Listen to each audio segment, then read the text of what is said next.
All of that's very concerning. Any intrusion into the West Philippine Sea of our EEZ or of our baselines is very worrisome. So, yes, it's just another one. Nababahala si Pangulong Ferdinand Marcos Jr. sa anumang panghihimasok sa West Philippine Sea o sa Exclusive Economic Zone o EEZ ng Pilipinas. Sagot ito ng Pangulo matapos tanungin sa naiulat na Russian attack submarine na unang namataan 80 nautical miles west of ng Occidental Mindoro noong November 28. Ayon kay Pangulong Marcos, ipapaubaya niya sa Armed Forces of the Philippines ang pagtalakay sa detalye ng pangyayari. We'll let the military discuss it with you. Kinumpirma na rin ng Philippine Coast Guard o PCG ang ulat na ito.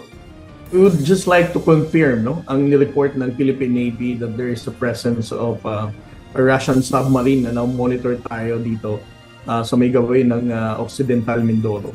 Ayon kay National Security Council Assistant Director General Jonathan Malaya, nang mamonitor ang Russian submarine, agad na nagpadala ang Philippine Navy ng aircraft at barko upang bantayan ang galaw nito.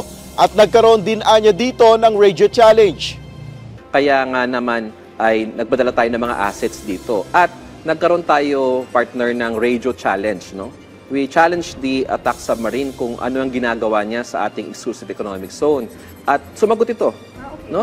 Ang sinabi niya, nagpakilala siya na siya ay itong Russian attack submarine at sinabi niya na galing siya ng exercises, PASEX exercises with the Royal Malaysian Navy sa Kota Kinabalu sa Malaysia, and on the way siya pabalik sa kanyang naval base sa Vladivostok.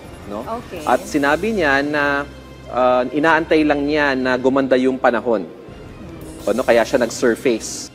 Ayon kay ADG Malaya, wala na sa EEZ ng Pilipinas ang submarine na isang Russian Navy's UFA. Wala pang tugon ang Department of Foreign Affairs sa usaping ito. Nel Maribuhok, UNTV News and Rescue, Diyos ang aming sandigan, serbisyo publiko ang aming pinahalagahan.